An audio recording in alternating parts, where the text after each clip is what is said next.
Hello and welcome to another episode of Unorthodox Drums. On today's episode, we're talking about a weird accumulation of things: blood, the size of your wood, sex wax, and monitor feeds.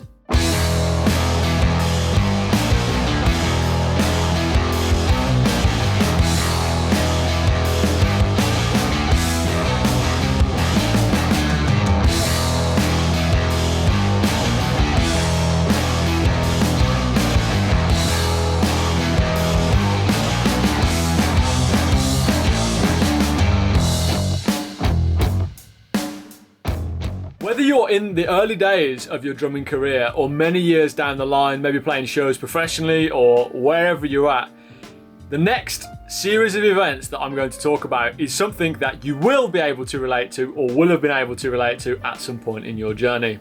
So, you are approximately 3 songs deep in a set. Doesn't matter how short the set's going to be, we'll give it a couple of tracks. You've been hitting pretty hard, you've been going ham, you've been sort of enjoying yourself. It feels like a little bit of a struggle, and then all of a sudden you notice that there's a hand that is significantly damp and a little bit stingy. As you open your palm, your lovely fresh drumstick and your snare head is absolutely spattered in blood. Now yes, you're right, you should not be getting blisters while playing the drums. However, there is a weird combination, well not weird, it's actually very self-explanatory once you dive into it. The first and most common reason why I believe that you might obtain a drum blister while playing a show or practicing is down to not warming up and not stretching properly. You've engaged full force into a show with extra adrenaline flowing. You're probably playing a little bit harder than you normally are, and you've not warmed up properly. You haven't got that blood flowing, and you're really going for it, and you're really tense, and you're not really grooving. You're just fucking slamming it, and you're gripping so hard on the sticks that there's no freedom of movement. Over the first few minutes of the show, first few songs or whatever, the blister's already built up. It's ready to go, and there you have it.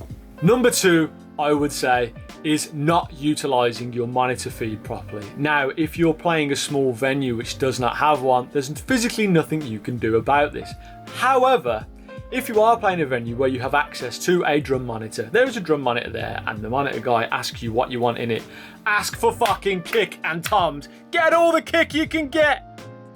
If you can feel that kick on stage, just slamming, absolutely slamming away, you'll have the sickest show ever. If you can feel that, you're not going to be burning your leg out. If you can feel the toms, you're going to be fucking having it. Get a bit of snare in there. Go mental. Have some snare. Have some snare in your left ear. Just do it. Go for it, man. Because the point is, just like singers who blow their voice because they can't hear themselves properly, it's exactly the same for drums. Now, I know a lot of people wouldn't think this. I certainly didn't in my younger days. I didn't think that monitors were important whatsoever. I never had anything in my monitor feeds in my really early days. When I was 13, 14 playing shows, I was mega ignorant, man. I never had anything in there, and that fucked me up. So number 2, utilise your monitor feeds. Kick and toms. Kick and toms. Number 3, stick size. You've outgrown your stick size. Now, when we all start playing drums, we start on something like Diddy, maybe even smaller than a 5A or whatever. Now, it all depends on your hand sizes, of course. But generally, if you're a heavy-hitting rock drummer, metal, whatever, you will slowly start to work your way up in stick sizes. And when you are consistently getting hand pain or blisters or anything like that, when you're playing shows, you need to up your stick size. Fill out the hand a bit more. It's going to feel weird at first if it feels really heavy. Just treat it as if you were training at the gym. You can't lift the bigger weights without lifting the smaller weights first. But once you are done, once you're up to scratch with those smaller weights, you're not going to progress any further. You're just going to be doing the same thing over and over and over again. Now, with drumsticks, this obviously only applies to if you're physically getting some hand aggro, i.e. blisters, pains, cramps, whatever. Whatever. If these things apply to you, up your stick game, because that'll fill out your palm a bit more, and you'll have that better grip, and that'll give you more freedom of movement in, you know what I mean. Just do it. It makes sense. It fucking makes sense. If you know you're smashing all 3 of these things, if you've got sick monitor feed, if you've got the right size sticks and you feel comfortable, and you know that you've put 20 minutes into warming up before that show that you're playing, and you're still having issues it's time to crack out the sex wax. Mr. Zog's Sex Wax, the best for your stick. Fantastic sexual pun, of course. However, it's for fucking drummers, man. If you're fortunate enough to make sets of sticks last, after a show or two, the grain gets filled with like sweat and skin dust from your hands, and it becomes far less grippy than when you first started playing. Obviously, as if you're really going for it, if you keep inflicting that movement on that stick, it's always going to be working its way out of your palm, and you're constantly going to be on the defense to try and keep it there. With the stick wax, all you need to do is carefully apply a very nice amount to your shaft. Just run it up and down the handle of the stick. Just try it, man. I don't know what that costs.